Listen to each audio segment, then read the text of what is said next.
Welkom vanoggend. Wie is oortuig vanoggend jy is die liggaam? As Christus, die liggaam van Christus. Ons is almal verskillende lede, maar is een liggaam. In die week vra hy vir my, gaan vra vir die liggaam van Christus. Hoekom sien ons nie die opstandingskrag in ons as die liggaam van Christus nie? Kan ek my vraag vanoggend vra? En ek gaan vanoggend vir jou wys, wat is die rede hoekom ons dit nie sien nie? Behalwe vir onkunde, is ons tydlyne en ons konteks uit aangaande die woord van God. Aangaande die woord van God.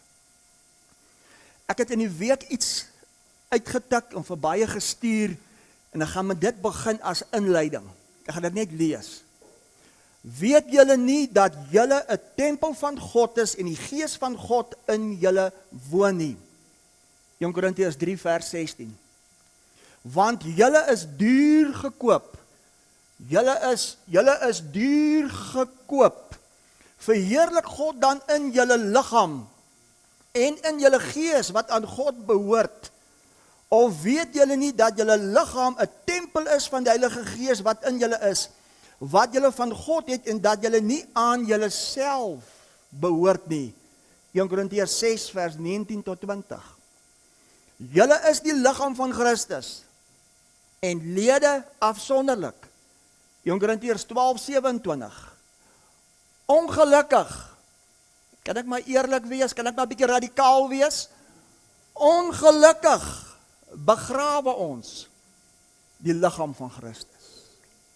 Sommige veras dit, ander beplan die begrafnis van dit, afbob spesialiseer in dit, die kerk verdraai dit, alkohol verdrink dit, voedsel ooreet dit, wellus vernietig dit, siekte verslit dit, emosies oorweldig dit, verslawing versmoor dit, spanning en stres verlam dit.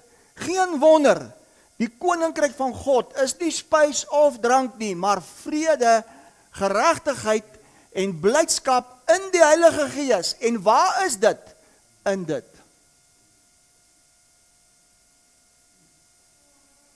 Is 'n radikale stelling? Is 'n radikale stelling, Romeine 14:17. Hoekom is dit so? Hoekom is dit vir ons as die kerk die norm? Want ons beleef en sien nie die opstandingskrag in die liggaam en in die liggaam van Christus nie. Die probleem is Handelinge 13:29. Handelinge 13:29. Kom ek wys dit vanoggend vir julle. Handelinge 13:29. Ek gaan vanoggend vir jou wys wat is die rede. En dan gaan ek vir jou wys hoe sien God ons. As God na ons kyk, as die liggaam van Christus, hoe sien hy ons? Hoe kyk hy na ons? Neru het vanoggend vir oupa hierso 'n klein prentjie geteken, spesiaal vir die preek. So julle kan dalk nie sien nie, maar dis spesiaal vir oupa het hier 'n mannetjie geteken vir oupa om saam mee te preek. So Nerukie preek vanoggend saam met oupa. Kyk gou wat sê Handelinge 13:29. En toe hulle alles volbring het. Toe hulle alles volbring het. Kyk gou op die bord. Toe hulle alles volbring het. Toe hulle alles volbring het. Toe hulle alles volbring het wat oor hom geskrywe is. Kan ek maar vanoggend net bedien? Nou wat was alles oor hom geskrywe? Soos wat ek aangaan, gaan ek die skrif inbring om dit te bevestig. Die wet, die psalms en die profete, was alles oor hom gewees, wat hier sou gebeur het. Hy het op die kruis gehang, om dit te volbring. En toe alles wat in die wet, psalms, profete was, aangaande hom volbring is, toe alles aangaande hom volbring is, wat oor hom geskrywe is, het hulle hom van die kruishout afgehaal en in 'n graf neergelê, maar God het hom uit die dode opgewek. Ek soek almal se aandag. Die probleem tans wat ons het as die liggaam van Christus. Ons glo nie, ons is nie oortuig nie, ons prediking is nie uit 'n plek, uit 'n dimensie van volbring nie. Ons wag nog vir dinge wat moet gebeur as die wet, psalms en profete. En solank ons wag vir iets wat nog moet gebeur, hang hy vir 2025 jaar nog steeds op die kruis. Want sodra ons gaan uitkom by dit is volbring, gaan die opstandingskrag outomaties manifesteer as die liggaam van Christus.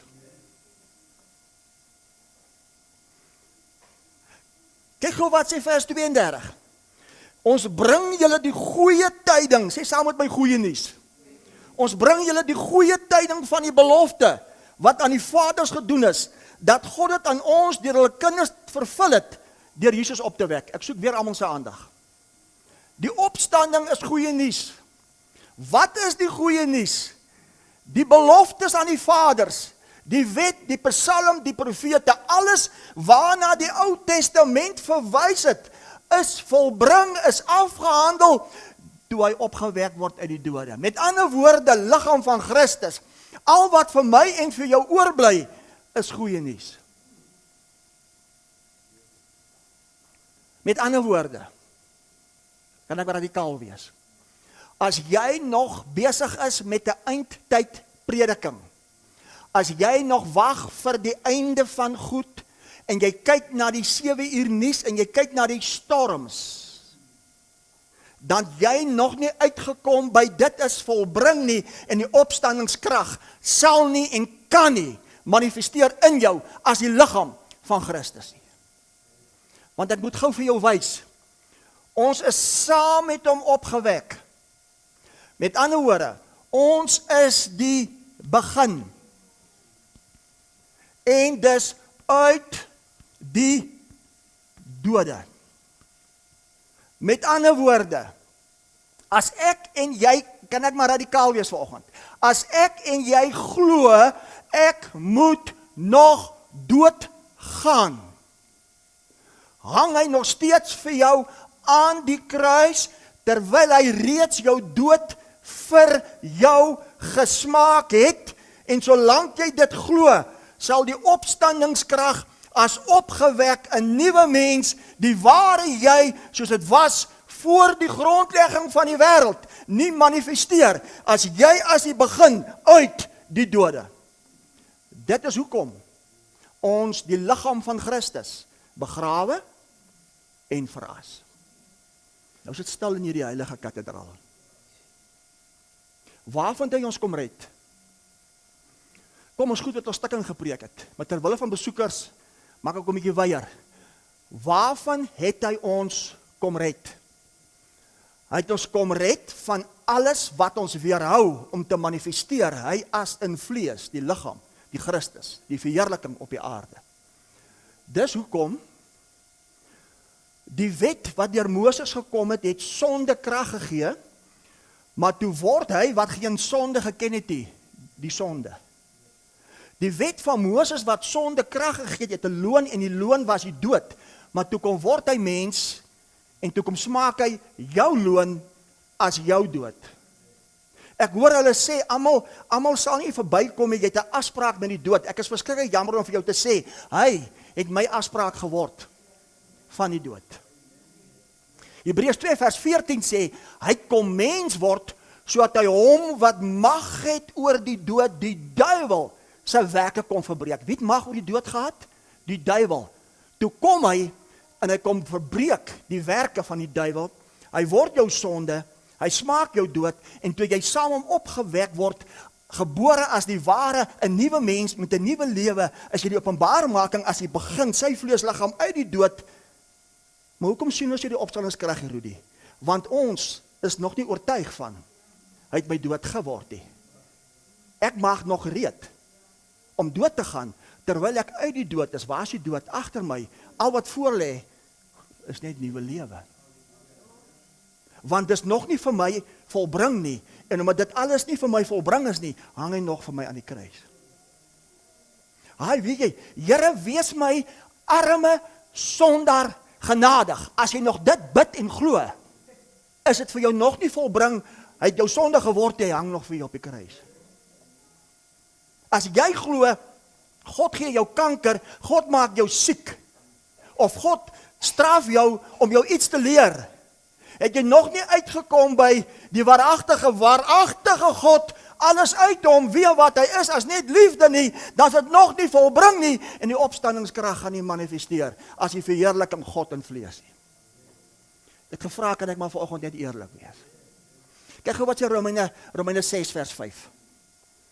Sê goeie nuus. Ek bring vandag vir jou goeie nuus.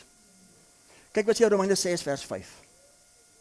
Vers 5 sê, want as ons met hom saam gegroei het, deur die gelykvormigheid aan sy dood, dit is volbring, sal ons dit ook wees, deur dit aan sy opstanding. Jy geweet die opstandingskrag is outomaties. Die opstandingskrag manifesteer outomaties, omdat dit, maar solank dit vir my nie volbring is nie, sal ek die opstandingskrag in hierdie liggaam van Christus nie sien nie, want hy hang nog vir my op die kruis. Dis hoekom ons enigste plek, ons evangelie wat ons verkondig is net goeie nuus uit 'n dimensie van volbring. Nou baie belangrik, die kruis was nie die manifestasie as volbring nie. Die vervulling as volbring is ek en jy om te openbaar, dit is volbring. As ander verkoue en griep het, en dis grieptyd, het ek nie verkoue en griep nie. Ek het al 'n paar keer die dood ontduik. Hoekom? Want dis vir Rudy volbring.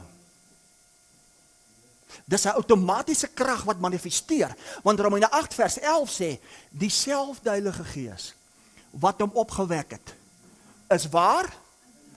Om wat te doen? Om jou sterflike vleesliggaam. Hoe doen hy dit? Dit is, nou wat is hierdie goeie nuus? Wat is hierdie goeie nuus? Kyk, jy moet die Christene se dood nie vir hulle wegvat nie. Die Christene wil doodgaan om by hulle Vader te wees. Dis net jammer, dit is volbring, en hulle Vader, en hulle volheid. So waarheen moet ek gaan om by hom te wees? Waar is dit? Waar is die volheid? Waarheen wil jy gaan? Waarheen wil jy gaan?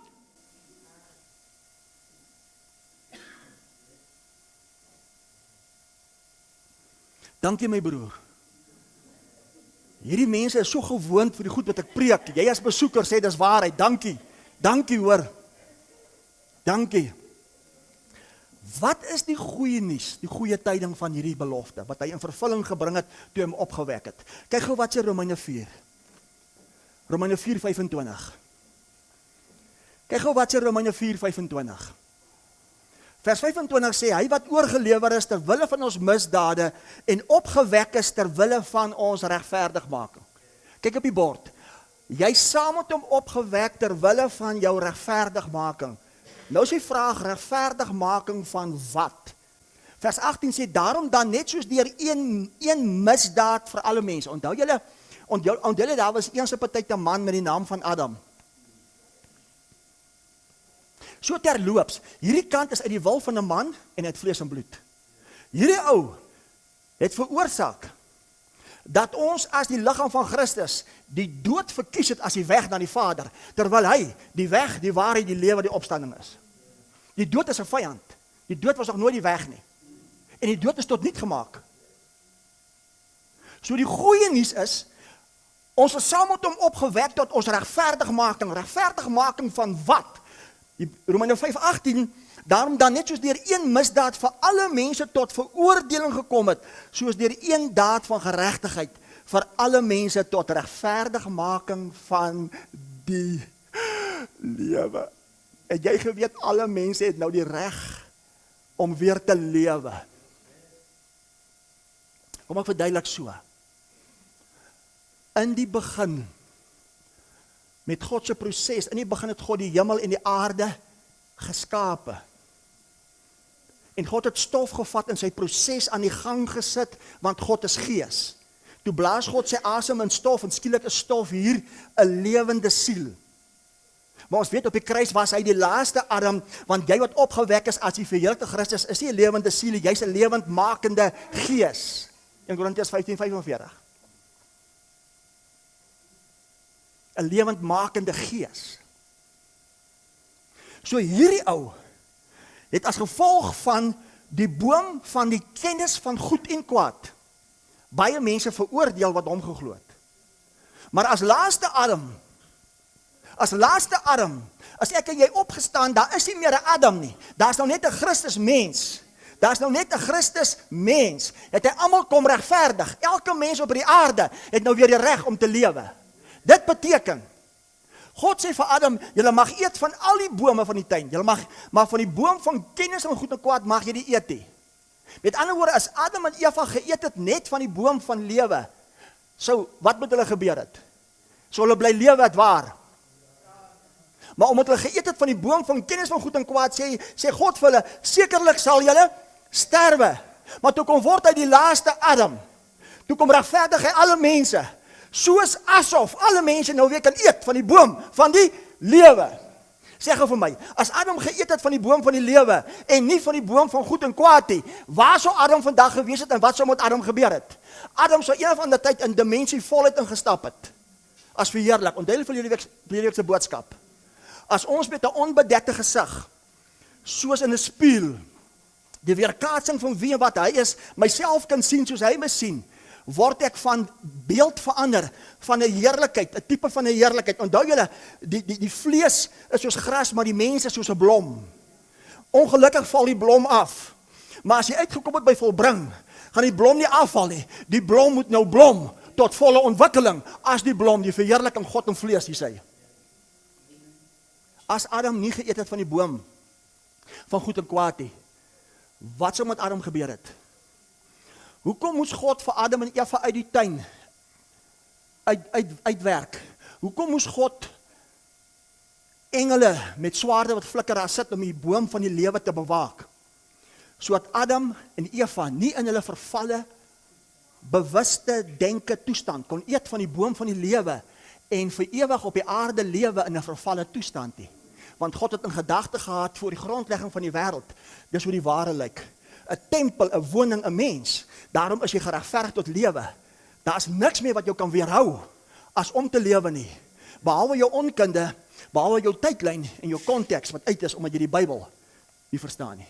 As die woord van God. En vandag gaan ek regstelling bring. Kan ek maar vandag regstelling bring?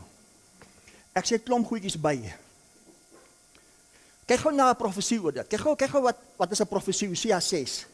Net na Daniël. Kyk gou wat sê Hosea 6 oor dit. Ek wil dit so bedien dat jy dit sien. Hosea 6. Daar gaan 'n profesie uit. Die profesie gaan als oor hom. Onthou julle? Die wet en Psalms het eintlik alles oor hom gegaan. Dit wat hier sou gebeur. Hosea 6 vers 2. Hy sal ons na 2 dae lewend maak. Op die 3de dag ons laat opstaan, sodat ons voor sy aangesig kan lewe.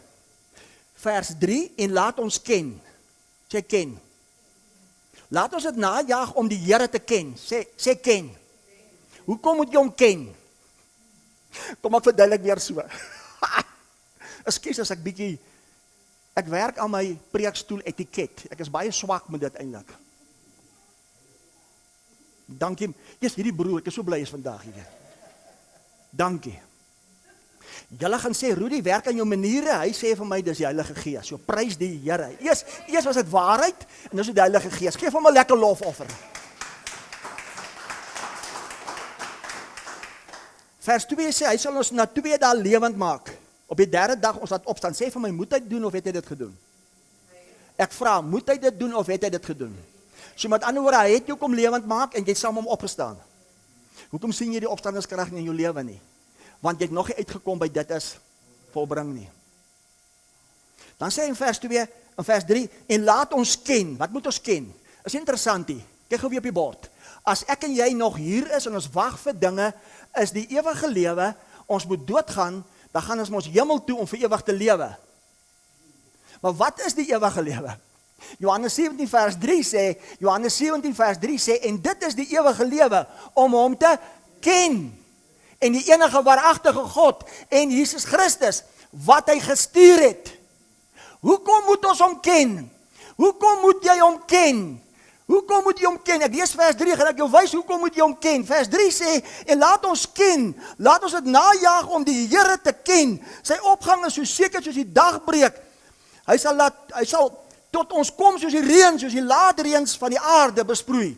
Met ander woorde, hoe meer ek hom ken as die waaragtige, hoe meer begin ek myself sien soos in 'n spieël. Wie ek is soos hy my sien, en hoe meer en meer manifesteer die opstandingskrag as tot 'n heerlikheid, die verheerliking God in vlees. Hier staan hy. As jy my gesien het, het jy die Vader gesien, omdat dit is vir Rudy volbring. Kyk gou wat sê Kolossense 3 oor dit.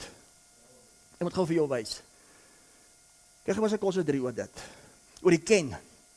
Hoe werk dit? Kolossense 3 vers 10 sê, en julle met die nuwe mens bekleed het. Kyk op die bord. Hier is die nuwe mens. Die goeie nuus. Met ander woorde, almal wat vanoggend hier sit, is klaar met hierdie nuwe mens bekleed. Jy het hom klaar aangetrek. Jy is oortuig, jy sak in dit weg. Hoe? En julle met die nuwe mens bekleed wat vernuwe word tot kennis na die beeld van sy Skepper. Dis hoekom ek hom ken. Hoe meer ek hom ken, hoe meer begin hy deur my, hoe meer begin hy in my lewe as sy kwaliteit lewe, en hy noem dit ewige lewe. Dit beteken geen dood. Sê saam met my, geen dood. Want as daar dood is, moet die huis, moet die tempel, moet die liggaam van Christus begrawe word. En net jy verloor jou woning, jou kleed, jou huis nie. God verloor ook sy woning, sy kleed, sy huis. Hoekom is jou liggaam vir God so belangrik? Want God is gees. God is gees, maar wie is God se vlees? Ek hoor 'n mooi ding in die week. 'n Persoon sê, ek en jy kan nooit uit die vingers van God glip nie, want ek en jy is die vingers van God as die vleesliggaam. Dink 'n bietjie so daaraan. Hoekom begrawe ons die liggaam van Christus? Want die opstandingskrag manifesteer nie as aktief nie, want ons het nog nie uitgekom by dis volbring nie. Ons wag nog vir die dood, terwyl jy as nuwe mens klaar opgewek is uit die dood. Al wat vir jou voorlê is lewe. Dis moeilik om in te sien. Dis moeilik. Sê Hosea 6. Sê die profete. Maar dit het alles gegaan oor hom. Kyk gou wat sê Lukas 24. Ek lê nog net fondasie, ek het nog nie begin preek nie. Ek lê nog net fondasie. Kyk wat sê Lukas 24. Kyk wat sê Lukas 24. Kyk wat het gebeur. Lukas 24. Vers 44. Vers 44 sê, en hy sê vir hulle, dit is die woorde wat ek met julle gespreek het toe ek nog by julle was. Kyk, dis mooi. Dat alles wat oor my geskrywe is, in die wet van Moses, die profete en die psalms vervul moet word. Met ander woorde, Hosea 6 se profesie, die wet en die psalms, gaan nou binnekort in vervulling gebring word. En kyk wat doen hy eerste. Toe open hy hulle verstand om die skrifte te verstaan. En hy sê vir hulle, soos dit geskrywe, so moes die Christus ly en op die 3de dag uit die dode opstaan. Nou gaan ek weer eers vra, is Hosea 6 volbring? Is dit afgehandel? Is al die profesieë afgehandel? Is die wet? Kan ek gou vir ietsie inbring? Ek is 'n bietjie lank preek vandag. Ek bring goedjies in om vir jou te wys. Sê saam met my, is die wet. Hoor gou wat sê Paulus in Romeine 10 oor die wet. Hoor gou wat sê Paulus in Romeine 10. Vers 2. Hulle oupa. Romeine 10 vers 2 sê Paulus, want ek getuig van hulle, dat hulle 'n ywer vir God het. Weer 'n keer. Hey, ons tabula vanoggend. Hey, ons dans. Hey, ons spring. Hey, die salwing. Wow, hier is 'n heerlikheid. Riba. Wow! Sê, maar sonder kennis. Wat is die ewige lewe? om hom te ken. Paulus sê, ek getuig van hulle, dat hulle ywer vir God het, maar sonder kennis. Want omdat hulle die geregtigheid van God nie ken nie, stop. Wat is die geregtigheid van God? Spreuke 12:28 sê, op die pad van geregtigheid is lewe en die rigting van die pad is nou onsterflikheid, geen dood. Hoor wat sê Paulus nou? Hy sê, omdat hulle die geregtigheid van God nie ken nie, en hulle eie geregtigheid probeer oprig, het hulle hou aan die geregtigheid van God nie onderwerp nie. Vers 4, want Christus, sê vir my, wie en wat is Christus? Die opgewekte Christus. Want Christus is die einde van die wet. Ek soek almal se aandag. Christus is nie die einde van die wet nie. Christus is die einde van die profete. Christus is die einde van die psalms. So as jy nog nie uitgekom het by die einde van dit as volbring nie, sal jy die opstandingskrag van Christus in jou liggaam nie beleef en ervaar nie. Toe open hulle verstand om die skrifte te verstaan. Raai wat beteken die woordjie verstaan? Dit beteken om dit bymekaar te bring soos dit was voor die grondlegging van die wêreld.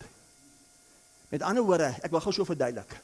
Voor die grondlegging van die wêreld het God jou alreeds in hom uitverkies as heilig, onberisplik, sonder gebrek. Met ander woorde, met die uitdrukking van God se plan, God se gedagtes, God se bewustheid.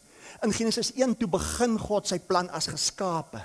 Begin God dit. God begin dit uit die wil van 'n man, vlees en bloed, maar met die volheid van tyd as volbring. Toe manifesteer hy dit as volbring, en toe hy opstaan uit die dode, vind daar nie meer 'n geskape dinge plaas nie. Jy vind 'n wedergeboorte plaas as geskenk, en skielik is ons nou nie meer uit die wil van 'n man of uit vlees nie. Ek is nie meer uit hom daar van tannie Gerrie Rosie. Skielik toe ek uitkom by waarheid en ek hom ken, as ek uit God gebore, die ware, hier staan hy, soos dit was voor die grondlegging van die wêreld. En dis wat verstaan beteken. Verstaan beteken jy moet uitkom, soos dit was voor die grondlegging van die wêreld, om te openbaar die ware wie jy eintlik is. Daarom beteken opstanding die ontdekking van 'n geestelike waarheid. Opstanding beteken die ommekeer van 'n bewustheid. Ek het nou die denke as Christus. Opstanding beteken die herinnering van jou ware afkoms. Ek is eintlik nie uit die Roos stamboek nie. Ek is eintlik nie uit die Roos familie nie. Ek is eintlik uit God gebore. As jy my nou gesê het, jy my vader gesien. Sê vir my, kan God doodgaan? Kan God doodgaan? Nou as God gees is onsterflik en hy is in jou as sy vlees, sy liggaam, sy vingers, sy hande, sy voete, moet jy doodgaan? Sê, dis volbring. En as jy gedink het jy moet doodgaan om daar by hom te wees, ja, maar hy het doodgegaan om hier by jou te wees. Gee die Here 'n bietjie lekker lofoffer. Dit was ons inleiding. Wow. Wat 'n inleiding. Nou gaan ons preek. Sê vir die ou langs jou, jy nou gaan jy die ou preek. 1 Korintiërs 15. Kom ons begin. 1 Korintiërs 15.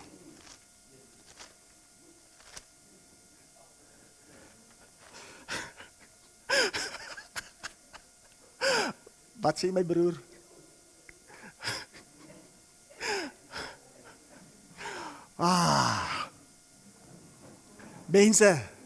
Mense, wie wil die opstandingskrag van God beleef?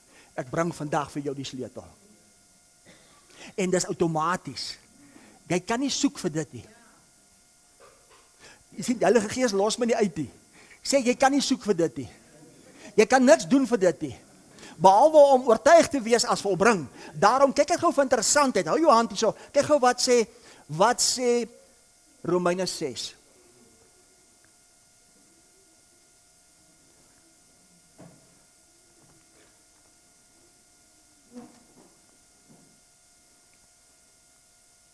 Vers 13 sê, en moenie julle lede stel tot beskikking van die sonde as werktuig van ongeregtigheid. Met ander woorde, wat glo jy? As dit vir jou volbring, maar stel julle self tot beskikking van God as mense wat uit die dode lewend geword het. O, Gats.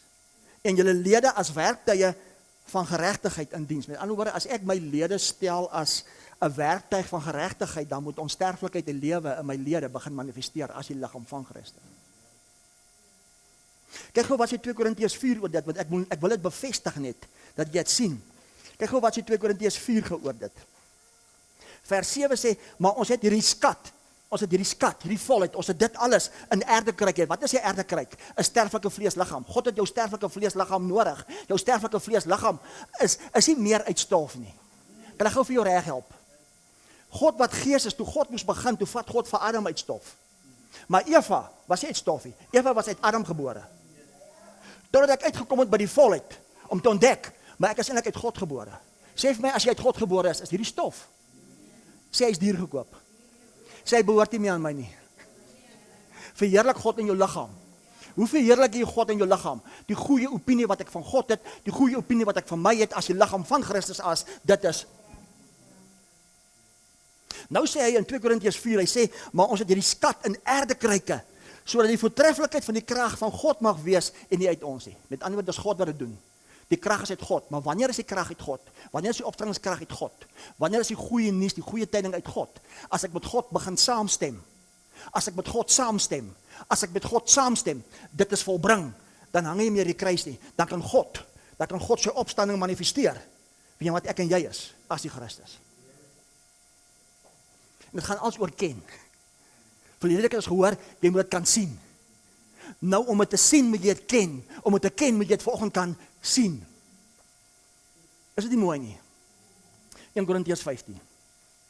Kom ons begin. 1 Korintiërs 15 vers 1, ek gaan eers 'n slukkie koeldrank vat. Ek probeer rustiger wees. Ek is bang die preek raak op. Dis hom nog vroeg. Wie het sover al iets ontvang? Kan jy al sien wat dink God van jou? Hoe sien God jou? En aan die einde gaan ek julle wys hoe sien God ons regtig. En mag dit jou help om jouself te begin sien soos God jou sien. Kyk verlede week se boodskap vir die wat nie gekyk het nie en jy was nie oor die heerlikheid tot heerlikheid. Is belangrik. 1 Korintiërs 15 vers 1. Broeders, ek maak julle die evangelie bekend. Nou gaan ek jou bekend maak wat is die evangelie. Luister mooi. Ek gaan nou julle bekend maak wat is die evangelie. Wat ek aan julle verkondig het. Wat julle ook aangeneem het. Waarin julle ook staan. Waar julle ook gered word as julle daarin vashou op die wyse waarop ek dit aan julle verkondig. Of julle moet te vergeefs geglo het. Kan ek hier iewers skryf? Ek gaan nie skryf hierso te vergeefs. Met ander woorde, ek en jy kan glo, maar ons glo eintlik te vergeefs, daar's geen krag in dit nie. Sê Here, jy moet help, want ons het 'n ywer vir die Here, maar sonder kennis. Vers 12. As dan gepreek word, dat Christus uit die dode opgewek is, hoe sê sommige onder julle, dat daar geen opstanding van die dode is nie? As daar geen opstanding van die dode is nie, dan is Christus ook nie opgewek nie. En as Christus nie opgewek is nie, dan is ons prediking vergeefs, en vergeefs ook julle geloof. Met ander woorde mense, daar gaan vanoggend preke uit, daar gaan vanoggend prediking uit, daar sit vanoggend mense met geloof, en geloofsoortuigings, maar dis eintlik te vergeefs. Want dis reeds klaar, sê Here, jy moet help. Kyk gou wat sê vers 16. Want as die dode nie opgewek word nie, dan is Christus ook nie opgewek nie. En as Christus nie opgewek is nie, dan is julle geloof nutteloos. Dan is julle nog in julle sondes. Onthou julle Romeine 4:25? Hy is opgewek vir ons regverdigmaking. So as God na jou kyk, hoe sien God jou vanoggend? Sien God jou as 'n sondaar of sien God jou as heilig? Nou is die vraag, hoe sien jy jou? Hoekom sien ons onsself nie in as heilig nie? Want ons persepsie en ons ken van God is nie hierdie God nie. Ons persepsie en ons ken is die wet, psalms, profete, wat 'n God by ons kom skep het soos 'n Adam, wat slaan, wat straf, terwyl hy eintlik net 'n God van liefde is. So as jy vanoggend vir my sê, jy's nog 'n sondaar, dan is hy nie vir jou opgewek nie. Want dit is nog nie vir jou volbring, hy het jou sonde geword nie. As jy vanoggend vir my sê, jy moet doodgaan, dan is hy nog nie vir jou opgewek nie. Want dit is nog nie vir jou volbring nie, en hy hang al vir 2025 jaar vir jou aan die kruis. Dit raak stil hier binne.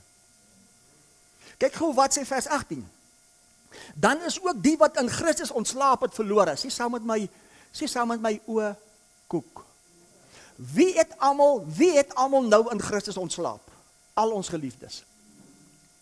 Paulus sê, as ek en jy nie gaan uitkom by dis volbring nie, is ons geliefdes nou, wat ontslaap het in Christus, verlore. Wat beteken dit?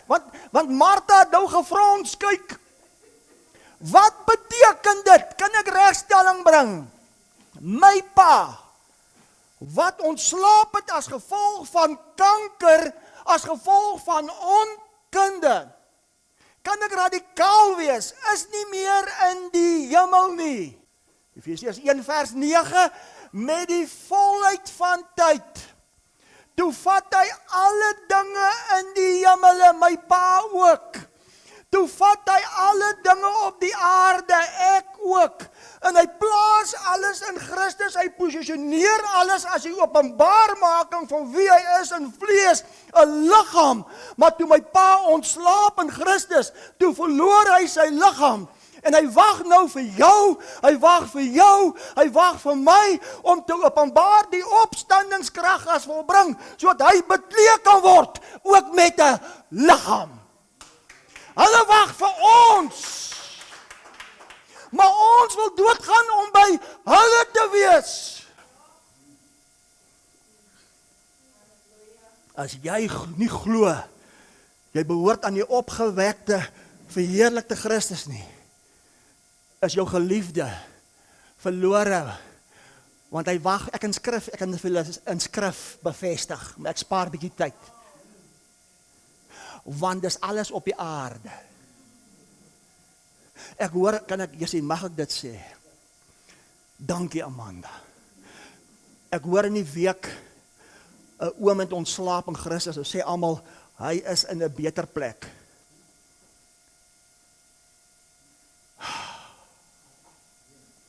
2 Korintiërs 5 sê Paulus, my pa is op hierdie oomblik naak. Hy het sy kleed verloor. Ek en jy wat vanoggend hier sit, is reeds oorklee, bidklee met die nuwe mens. Ek en jy moet net oortuig word, sien as dit is volbring, dat dit kan geopenbaar word as sigbaar manifesteer. My pa het sy kleed verloor, hy's naak. So wie is op die beter plek? Is my pa in Christus op die beter plek, of is ons op die aarde in die beter plek? Habakuk 2 vers 14 sê, die kennis van hierdie heerlikheid sal die aarde bedek, soos die waters, die seebodem. Hoekom is hierdie plek nie vir ons 'n beter plek nie? Omdat ons as die mondstuk, as die liggaam, as die kerk, nog besig is met verwoesting, nog besig is met 'n eindtyd, nog besig is met 'n wegraping, nog besig is, jy moet doodgaan en hemel toe gaan, omdat ons nog nie uitgekom het, dis volbring nie, want dis net goeie nuus. So as jy nie goeie nuus beleef nie, is dit omdat die opstandingskrag nie in jou manifesteer as verheerlik God se krag nie. Jammer as ek baie eerlik is vanoggend.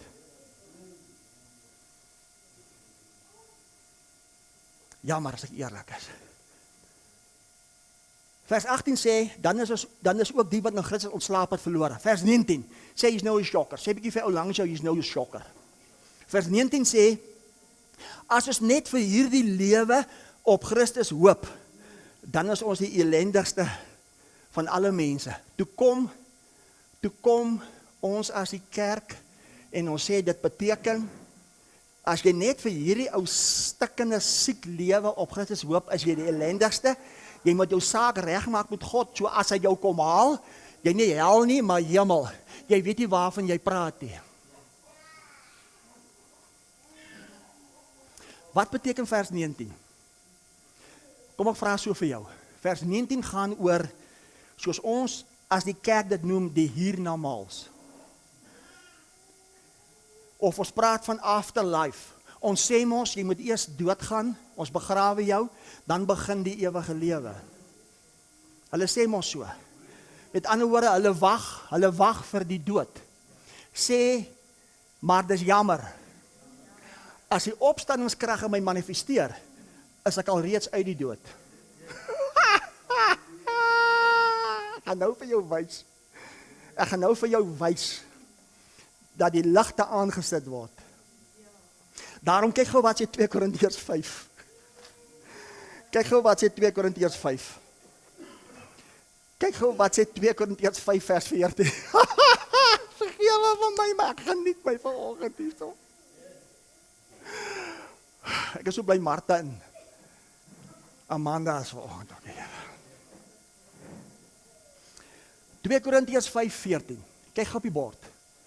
As ek en jy nog nie uitgekom het by dis volbring nie, dan sê ons, jy moet jou saak regmaak, een van die tyd moet jy doodgaan, en dan kom haal God jou ook vir die lewe hierna. Want hierdie lewe is mos kort, en jy geweet, daar is net een lewe. Hulle wag vir die dood, sê hulle wag vir die dood. Maar ek wat dit volbring het, as die opstandingskrag is uit die dood, al wat voor lê is lewe. Daarom 2 Korintiërs 5 vers 14, omdat ons van oordeel is, jy saam met my oordeel.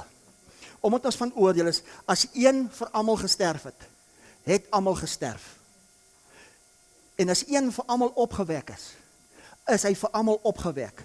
Sodat die wat nou lewe, nie meer vir hulle self moet lewe nie, maar vir hom wat vir hulle gesterf het en opgewek is. Met ander woorde, as jy net vir hierdie lewe op Christus hoop, watter lewe? Hierdie lewe uit die wil van 'n man, uit vlees en bloed, uit onkunde, uit dit wat nog hier is, waarmee die meeste nog besig is. Kry ek jou jammer, dan sê jy, prys die Here, oom Piet is op 'n beter plek, hierdie lewe is kort, maar jy weet nie waarvan jy praat nie, want jy wag vir jou dood, maar ek is verskriklik jammer vir jou om te sê met volbring, toe smaak hy as jy as hy, almal se dood. Met ander woorde, almal is dood. Paulus sê, ek leef nie meer nie, ek het gesterwe, maar Christus leef in my, en toe hy ons opwek, toe is ons in die hiernamaals, ons is in die afterlife, dit is daai lewe, en dis op die aarde, daarom geen dood. As jy nog wag vir jou dood, om dan te lewe as die hiernamaals, as die afterlife, hang hy vir jou in die kruis, dis nie volbring, jy saam hom gedood, jy saam hom opgewek, dit is jou erfenis, jy is in hierdie, jy's in hierdie afterlife, jy is in hierdie, as nuwe mens, nuwe lewe. Nou moet jy net lewe. Ons sukkel 'n bietjie met dit. As jy glo jy moet doodgaan, verklaar jy, hy het nie vir jou as jy.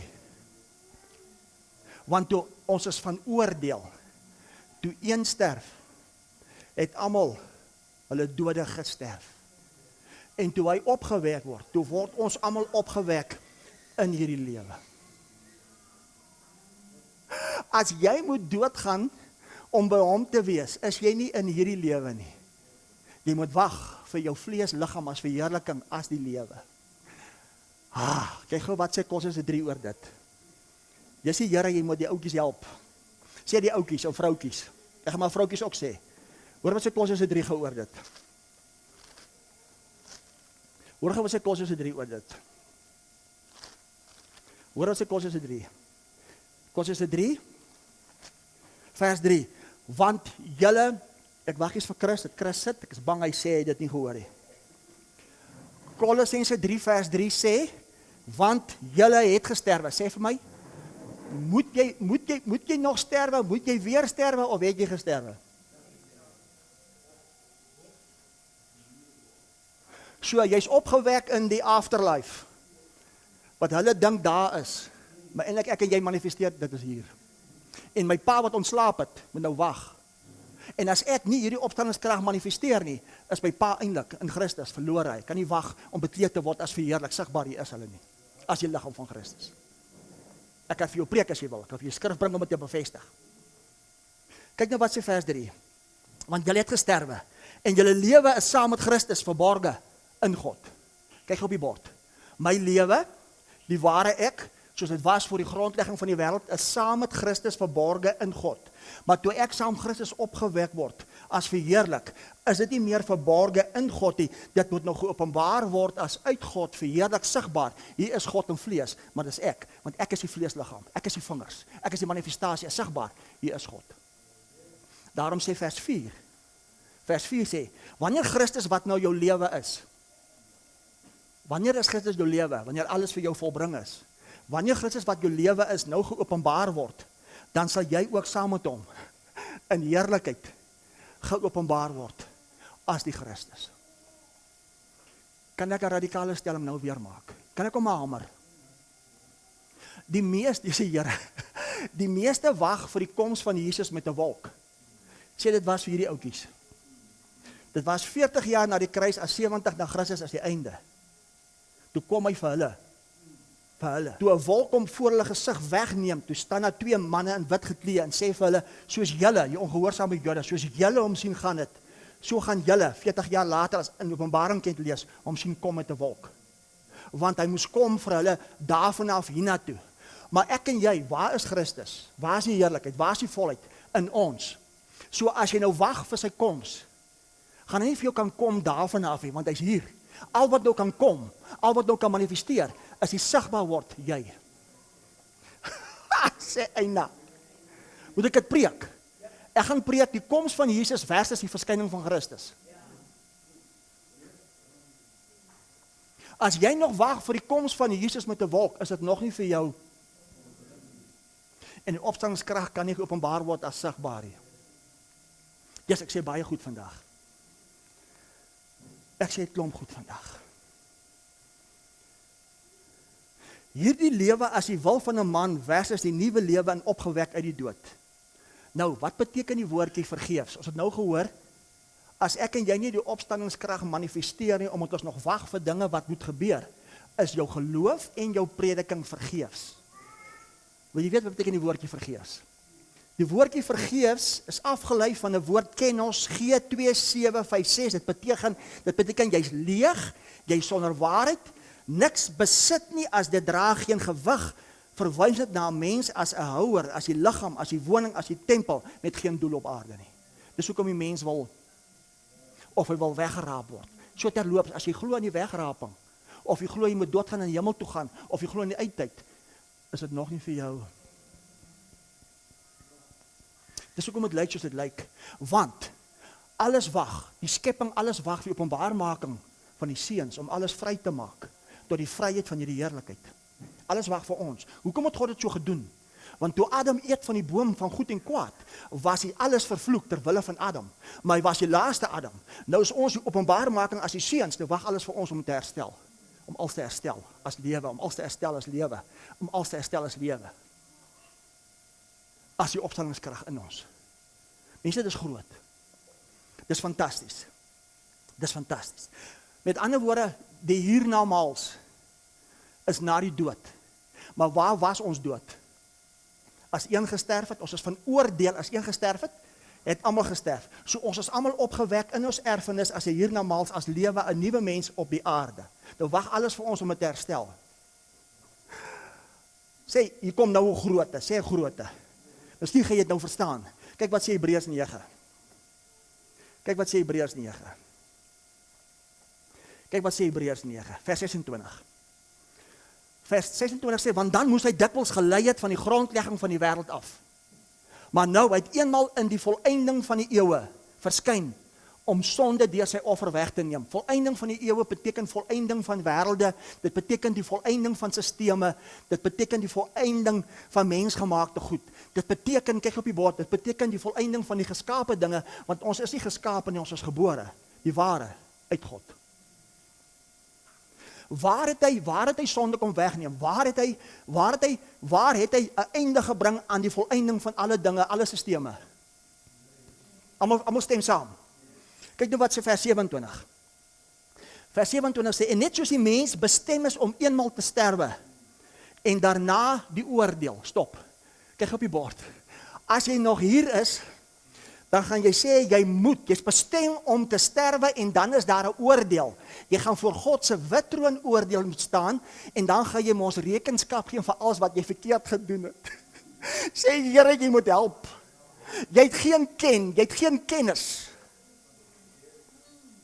Sê die volgende skrif, sê so sal Christus ook, nadat hy eenmaal geoffer is om die sondes van baie weg te neem. Waar was hy geoffer om die sondes van baie weg te neem? Waar het die oordeel geword? Soos die mens bestem is om eenmaal te sterwe. Sê my, waar het die mens eenmaal gesterwe? Ons is van mening, as een gesterf het almal gesterf. En toe vind daar mos 'n oordeel plaas. Wie wat beteken oordeel? Goeie nuus.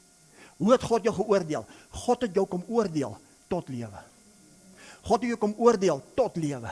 Want deur die opstanding is jy geregverdig tot lewe. Kyk op die bord. Soos wat die mens bestem is om eenmal te sterwe, ons is van mening as een gesterf het almal gesterwe. So was daar 'n oordeel, 'n opstanding as tot lewe regverdig. Hier is ons nou. Halleluja. Kom ons lees verder.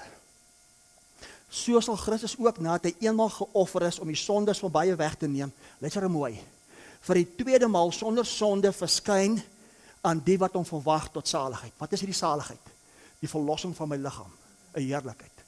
Met ander woorde, ek gaan 'n boodskap bring. Of jy gaan wag vir die koms van Jesus met 'n wolk, of jy gaan wag vir 'n tweede verskyning, 'n tweede manifestasie, 'n sigbaar word van die Christus. As Christus nou jou lewe is en Christus word geopenbaar, sal jy as Christus in heerlikheid geopenbaar word. So as jy wag vir die verskyning van die Christus, hier staan hy. Hier sit hy. As die liggaam van Christus. Wanneer manifesteer dit? Dit is soos die mens bestem was om eenmal te sterwe, ons is van mening, ons is van oordeel, as een gesterf het, het almal gesterwe. Sê ons was van oordeel. Sê oordeel. Kyk wat sê Johannes 12. Ek bring vandag lering. Ek bring vandag lering. Kyk wat sê Johannes 12. Soos die mens bestem is om eenmal te sterwe, sê vir my, moet jy sterwe? Of is ons van mening as een gesterf het almal klaar gesterf, maar as opgewek saam met hom is jy klaar uit die dode. Sê vir my as jy uit die dood is. Sê vir my as jy uit die dood is volgens God. Jy's uit die dood, moet jy doodgaan. Wat bly oor? Net lewe.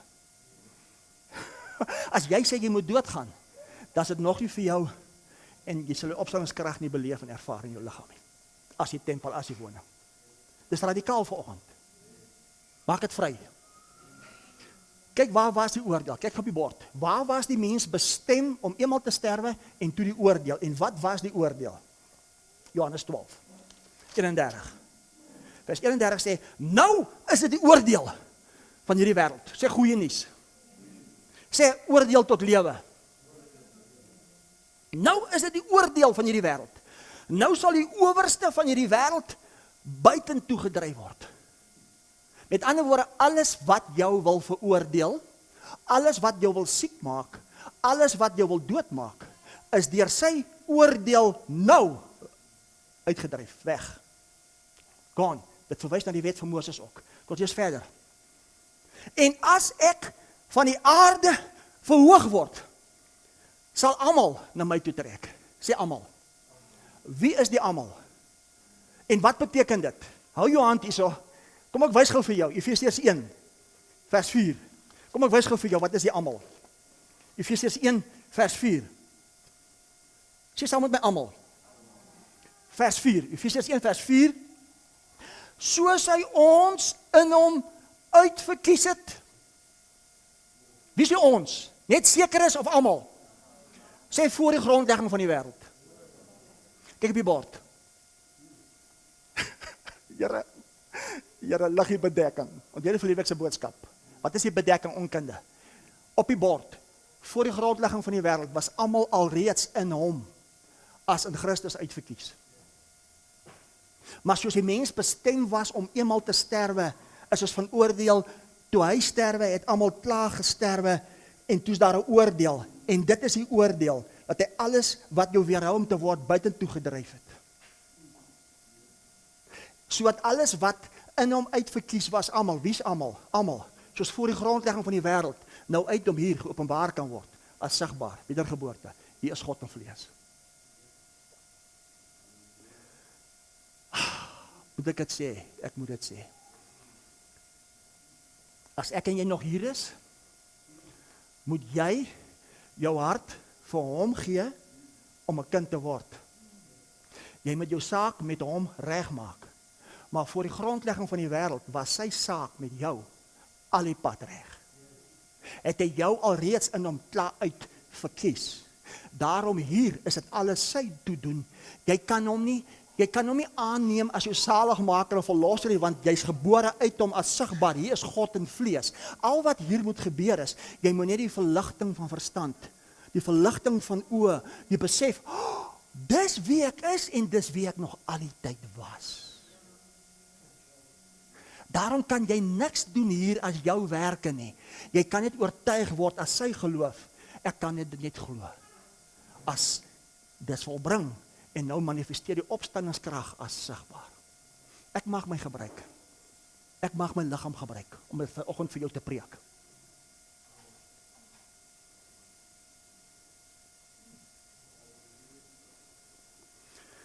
Ek gaan die Hebreërs 9:28, soos die mens bestem was om eenmal te sterwe, ons was van mening as een gesterf het almal gesterf, toe is daar die oordeel, nou is dit die oordeel, hy sal nou alles buitentoe dryf, en hy sal almal na hom toe trek, wie is almal wat voor hom alreeds as die grondlegging in hom uitverkies is, sodat hy as wedergebore opstanding kan openbaar, die ware jy, wie jy eintlik is, ek is toe nie om dolfend aan die gerrie nie, ek is uit God, die ware ek, die is God in vlees.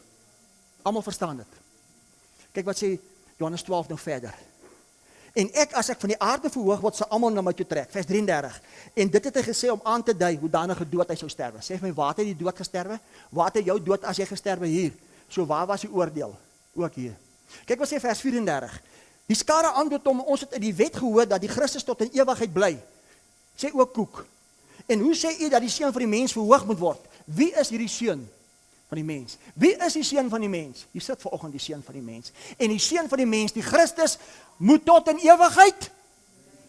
Die Christus moet tot in ewigheid. Waar?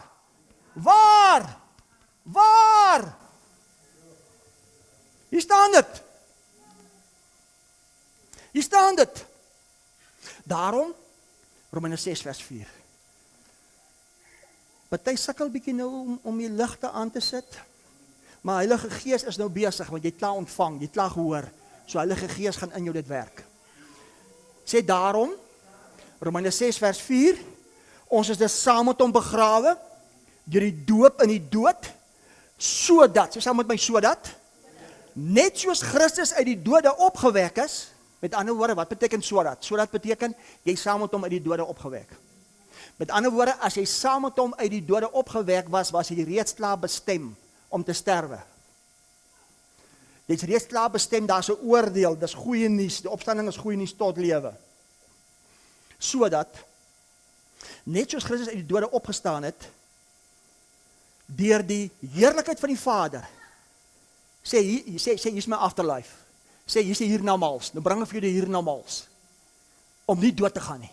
Nou bring ek vir jou afterlife, jou hiernamaals, afterlife, sodat ons ook so, nou in 'n nuwe lewe, kan wandel. Waar? As wat? Die Christus openbaar in vlees. Hier's God in vlees.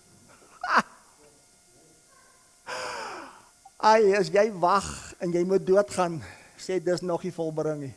Jy gaan die opstandingskrag nie beleef nie, my vriend en my vriendin. Daarom, kyk wat sê Efesiërs 4. Dis ek preek stadig vandag. Is dit oukei? Efesiërs 4, vers 4. Hoekom het God dit so gedoen? Want vers 4 sê, dit is een liggaam. Sê, daar is dit een liggaam. Daar is dit een gees. Kyk op die bord, daar is dit een lewe. Wie se lewe? Sy kwaliteit lewe. Sê vir my per slot van rekening, sê saam met my per slot van rekening. Sê toe hy stof vat en hy blaas sy gees, sy asem in stof. En stof word 'n lewende siel. Wie se lewe was dit? Stof se lewe of God se lewe?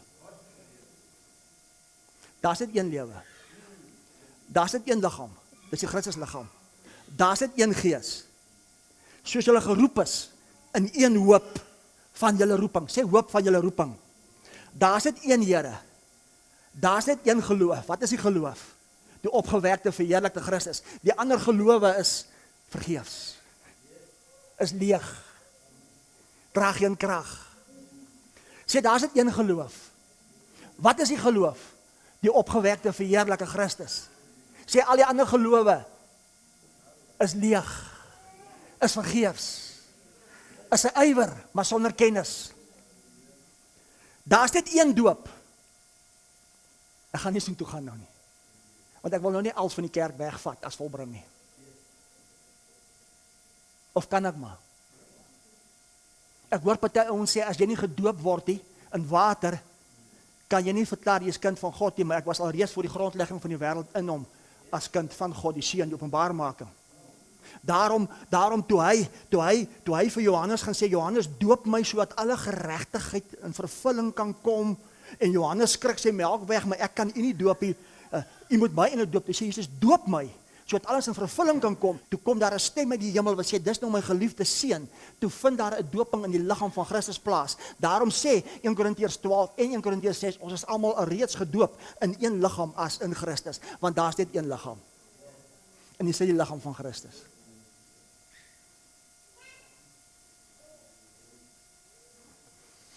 Halleluja! Volbring. Ek moet 'n reeks bring net oor volbring. Dan bly daar vir die meeste ons niks oor om te preek nie.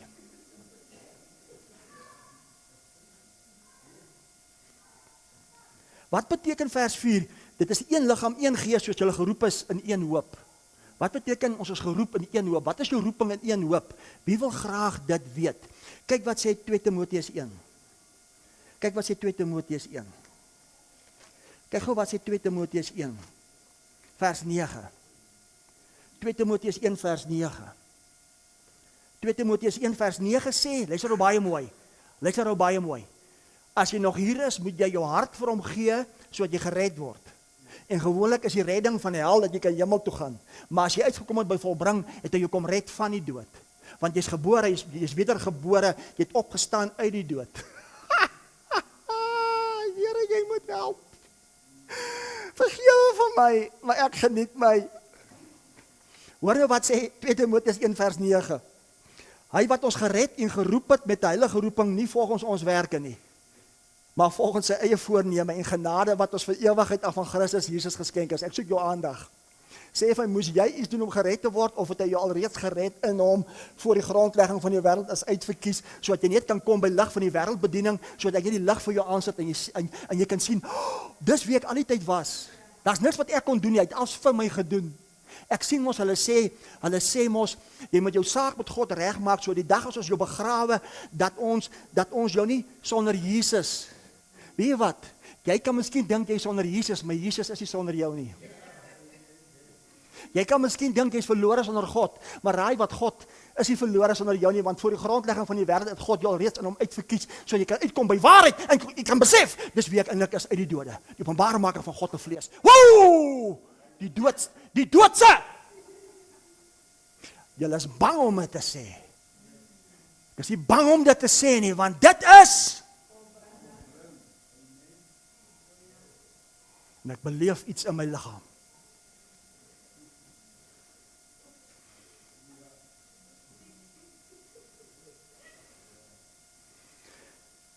Ek gaan vers 9 oorlees, want vers 10 is so mooi. 2 Timoteus 1 vers 10, Jessie, wat gaan vandag aan? Hier is iets anders vandag. Sê maar, is lekker. Ja, Here, laat u blydskap hierdie swartgalligheid, party is ons gedoop met suurlemoensap. Laat u blydskap die mense aanraak. Blydskap. Hierdie is die koninkryk van God. Waar is die koninkryk in jou? Wat is die koninkryk? Vrede, geregtigheid en blydskap in die Heilige Gees. Hier is ons. 2 Timoteus 1 vers 9 sê, wat ons gered en geroep het met 'n heilige roeping, nie volgens ons werke nie, volgens sy eie voorneme en genade, wat ons van ewigheid af aan Christus geskenk is. Kan ek jou ietsie sê? Kyk hier sê, voordat jy gedink het jy was verlore, was jy alreeds gered in Christus van ewigheid af. Daar was vir jou gejok. Daar word 'n evangelie verkondig wat vergeefs is. Vers 10, sê saam met die ou, nou moet jy mooi luister, vers 10, maar wat nou geopenbaar is, deur die verskyning, sê saam met my verskyning. Ek soek almal sy aandag. As jy nog hier is, wag jy vir hom, hy moet kom met 'n wolk. Maar vir my en vir jou is daar nou 'n verskyning. Wat is die verskyning? Want hy gaan vir 'n tweede keer, hy gaan vir 'n derde keer, hy gaan vir 'n vierde keer verskyn, sonder om die merk te mis. Sonder sonde, om die merk te mis. Wat is die verskyning? Maar wat nou geopenbaar is, die verskyning van ons verlosser Jesus Christus. Luister nou mooi, wat die dood tot niet gemaak het, verlede tyd.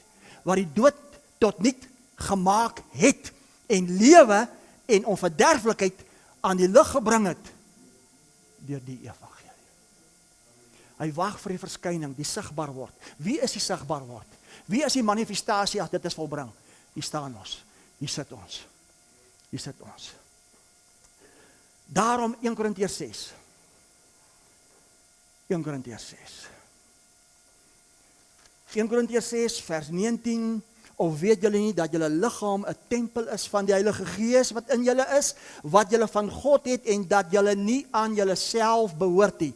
Julle is duur gekoop, verheerlik God in julle liggaam en in julle gees wat aan God behoort.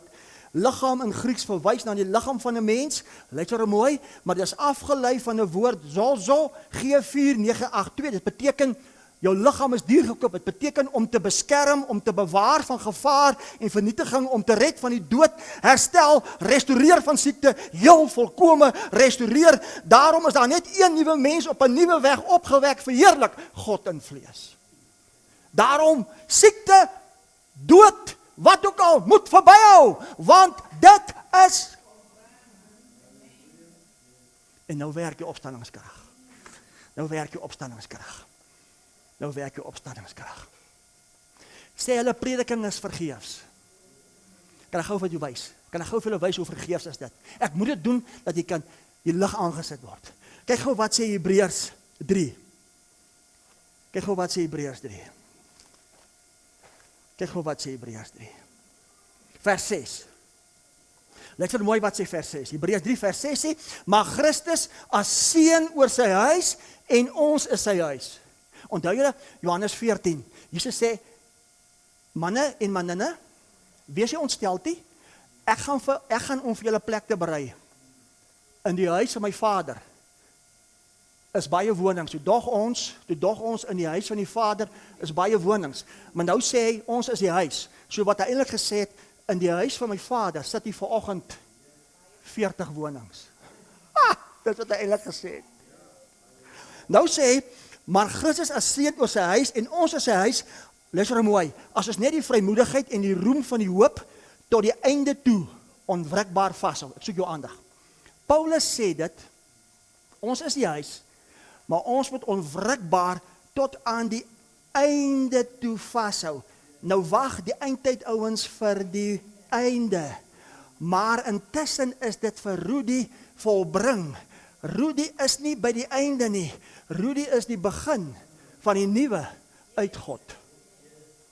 Daarom, omdat dit vir Rudy volbring is, ervaar Rudy die opstandingskrag. Maar omdat hulle as die eindtyd ouens nog wag vir die einde.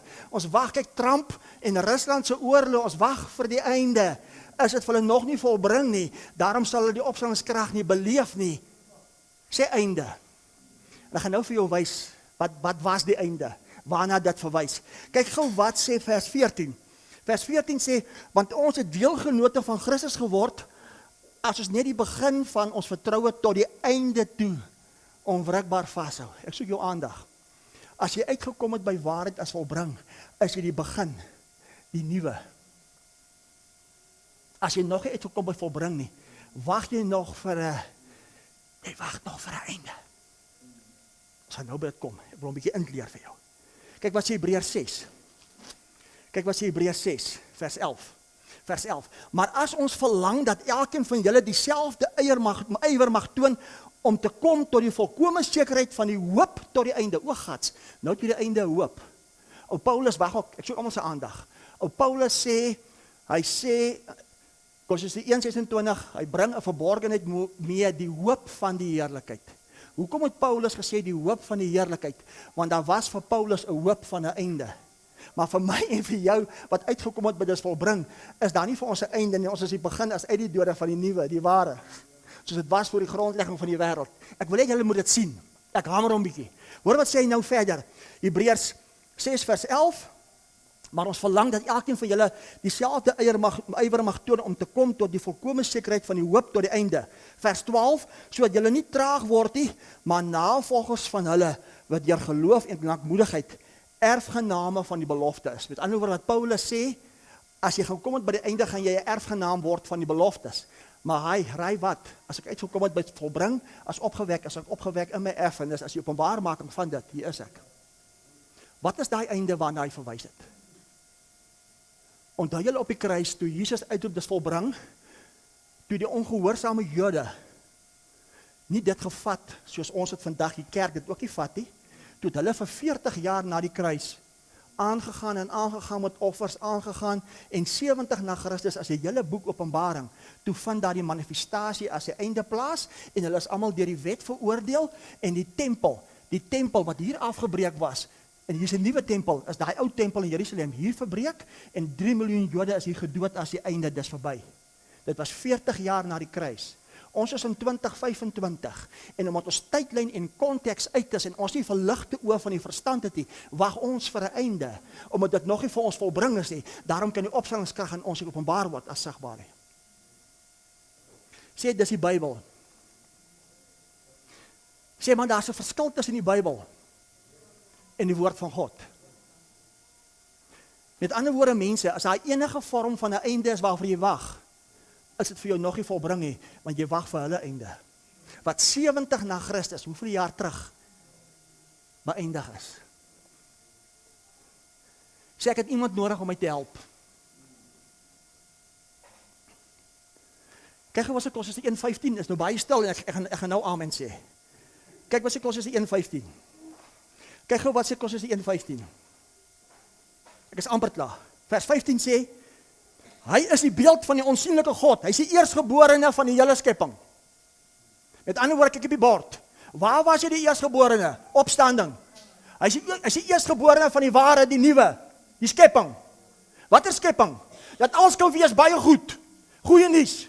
Vers 18 sê, en hy is die hoof van die liggaam, die gemeente, ons, wat die begin is, die eerstgebore, die dode, sodat hy alles eerste kan wees. Sê gou vir my, wie het al gesien as 'n baba gebore word?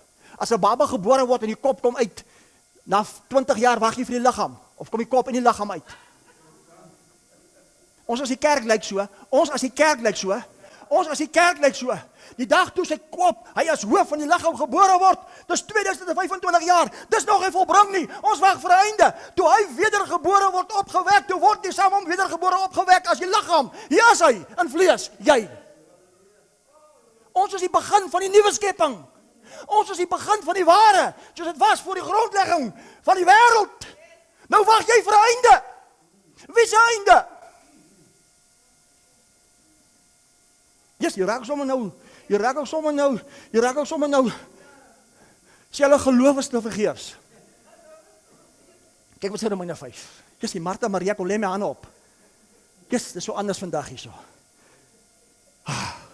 Sê hulle geloof is te vergeefs, so wat is die geloof dan? Wat is ons geloof? As ek bietjie lang preek vanoggend, so wat is jou geloof dan? Romeine 5 vers 1, omdat ons dan uit sy geloof geregverdig is, het ons vrede by God, deur ons Here Jesus Christus, deur wie ons deur die geloof toegang verkry tot hierdie genade waarin ons staan.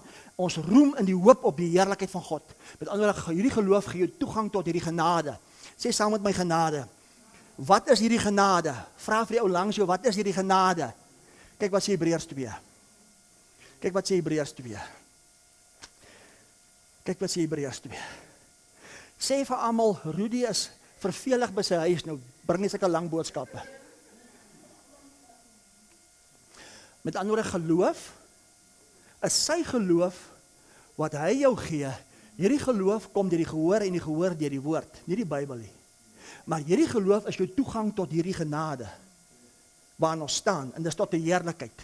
Wat is hierdie genade? Hebreërs 2 vers 9, maar ons sien hom, naamlik Jesus, wat vir 'n kort tydjie minder as die engele gemaak is vanweë die lyde van die dood, met heerlikheid en eer gekroon, sodat deur die genade van God vir elkeen die dood sou smaak. Kyk op die bord. My geloofsoortuiging is my toegang tot hierdie genade. Wat was hierdie genade? Hy het vir elkeen die dood gesmaak. Sê saam met my, sodat. Vers 10. Want dit het hom betaam ter wille van wie alle dinge, deur wie alle dinge is, as hy baie kinders na die heerlikheid wou bring, deur die bewerker van hulle saligheid, deur lyde te volmaak. Kyk op die bord. My geloof is, sy einddoel is die manifestasie van die heerlikheid. As jy nie glo, jy's nou op hierdie aarde, omdat alles vir jou volbring is, daar is geen einde nie, dis 70 na Christus verby volbring, ek en jy is die begin van die ware, die nuwe, tot heerlikheid. As jy nie van dit oortuig is nie, is hy nog nie vir jou volbring nie, en jou geloof en jou prediking is. Gee die Here eers gou lekker lof, of verkeerd almal wakker word. Daarom kyk wat sê Kolossense 2. Kyk wat sê Kolossense 2, dit gaan almal wakker kry. Hoor wat sê Kolossense 2 nou, oor die geloof. Kolossense 2 vers 12, omdat julle saam met hom begrawe is in die doop, waarin julle ook saam opgewek is, deur die geloof in die werking van God, wat hom uit die dode opgewek het. Ek soek jou aandag. As hierdie geloof nie jou geloof is nie, verklaar jy is nie saam met hom opgewek nie, die opstandingskrag gaan nie manifesteer nie, omdat dit nog nie vir jou volbring is nie. Daarom is alle ander gelowe vergeefs. Kan ons dit sien? Kan ons dit sien? Wat is die manifestasie van die geloof?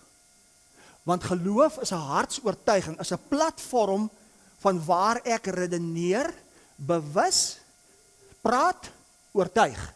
En ek sluit af. Sê vir jou langs jou, dankie Vader, hy sluit af. Ek sluit af met dit. Wat is hierdie geloofsoortuiging? Romeine 6. Ek het baie goed gesê vandag. Dankie Here vir u liefde. God wil hê jy moet lewe. God het alles aan sy vermoë gedoen sodat jy kan lewe. Daarom deur sy wonde is vir jou genesing. Daarom wek die dooie op.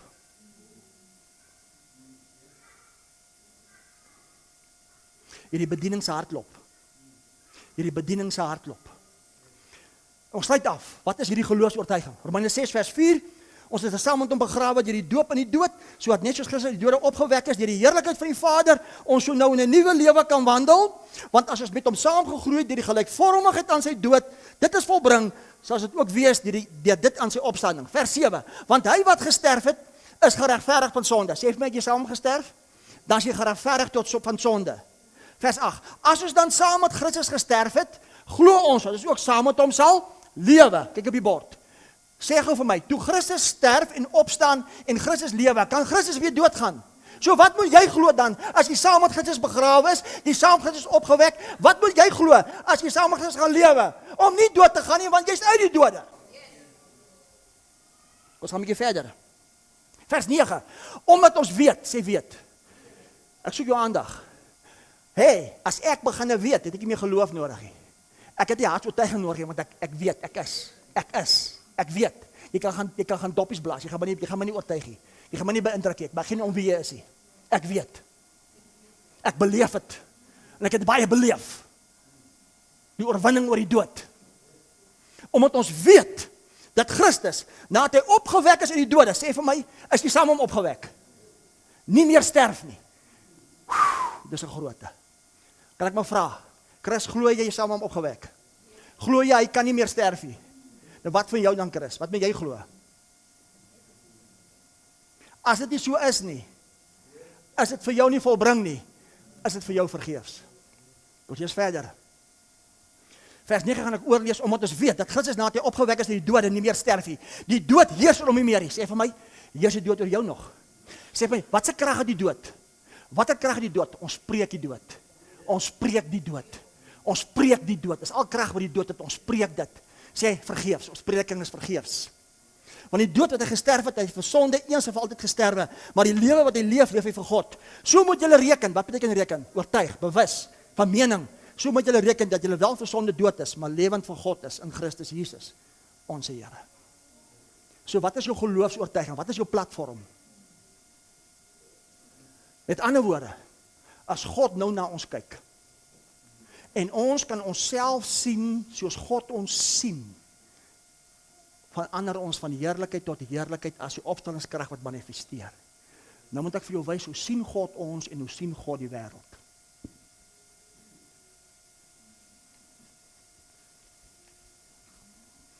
Amper vergeet ek dit.